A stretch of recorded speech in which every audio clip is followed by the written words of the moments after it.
A ver, quiero quedarme con el caso Mobgate, que sin duda es el caso más resonante de los primeros años, ¿no? De los 2000, que golpea fuertemente a la concertación. Nuevamente Pablo Longueira juega un rol ahí, ¿no? En que se le entrega por parte de la oposición de la época el apoyo para que esto no terminara, ¿no es cierto?, afectando o generando, ¿no es cierto?, una debacle institucional. Pero yo me quedo con el fallo de la Corte Suprema. En el libro, el expresidente Lagos es muy duro contra la jueza Gloriana Chevesic. La culpa. La acusa no, dice que tiene varios, dice la jueza con un celo no siempre imparcial. Y yo creo que acá los hechos son los que valen. Acá tenemos una Corte Suprema que definió que acá hubo fraude al fisco y dos de sus ministros, que nadie podrá decir que no son grandes ministros, pero lo fueron, Milton Juica, ya está fuera, Hugo Dolmech, que finalmente fallan y ratifican, quiero decir, la condena por fraude al fisco. Entonces yo creo que ya todo lo demás, que si los trabajos se hicieron o no se hicieron, es como cuando uno escucha a parlamentarios que defienden las boletas falsas para financiar la política porque era la forma en que se hacía. Si era lo mismo, si se hacía o no, a los ojos de hoy, eso es corrupción. Mónica. Bueno, yo creo que no hay mucha duda de lo que lo fue, ¿no? Ahora yo tengo simplemente un pequeño matiz en eso, con respecto a atribuirle a la Corte Suprema que siempre históricamente ha hecho lo correcto. No es verdad, porque la Corte Suprema tiene numerosos conflictos de interés, ha tenido en su historia. Y yo creo que últimamente en los nombramientos de los jueces ha quedado claro, de los ministros, ¿no?, que estamos en un sistema que es necesario reforzar para que sea de verdad idóneo. Ahora, yo creo que no hay duda de que en Mobgate hubo corrupción.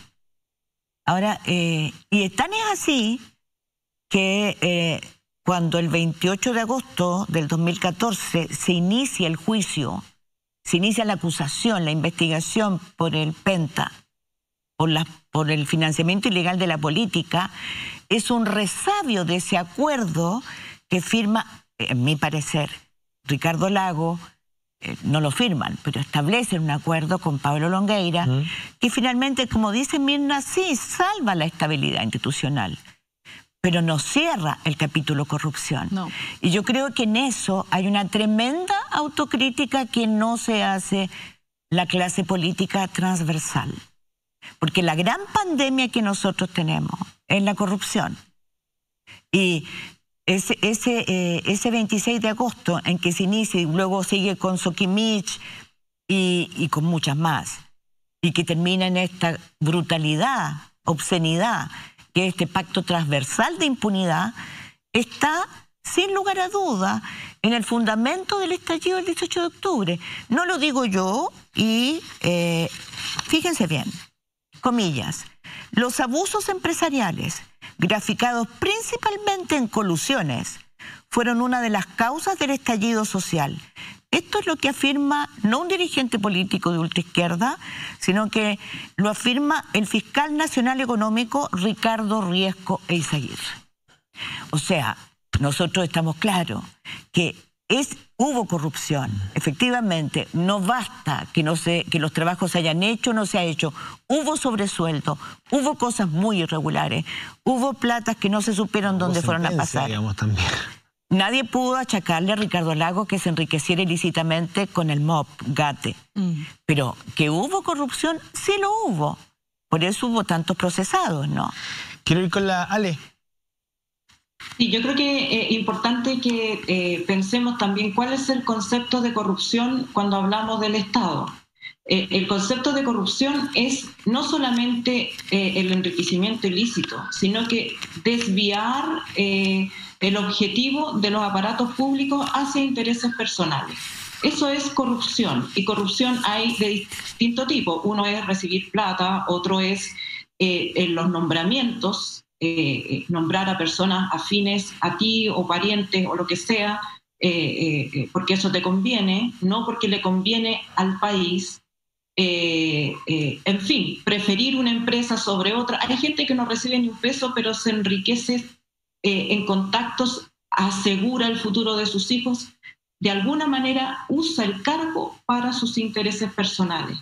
Y eso ha ocurrido históricamente en Chile. Hay que recordar lo que pasaba en los gobiernos radicales, que dio paso luego al famoso eslogan de la escoba, ¿no?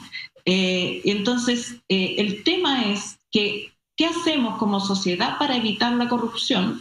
Y una manera de evitar la corrupción es transparencia, reglas claras, es decir, falta de arbitrariedad y distribuir el poder. Porque cuando hay mucho poder en muy pocas manos, la tentación de la corrupción es muy alta, porque ese poder no solamente puede decidir qué hacer con los recursos, también decide cómo evitar que se fiscalice.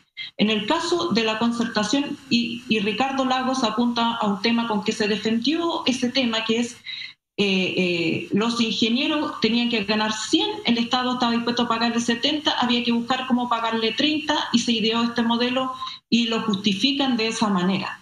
Pero haber dado ese paso significó abrir el Estado a otros pasos, a otras maneras fuera de la transparencia, fuera del debate público. ¿Por qué Ricardo Lagos no salió y dijo públicamente tenemos este problema? Claro, mi presupuesto es acotado, no podemos... Perdona, Alejandra, pero ese modelo que tú estás describiendo es el modelo que usan para la corrupción en el ejército, en carabineros, porque los sobresueldos es exactamente el modelo democrático. Exactamente. Exacto,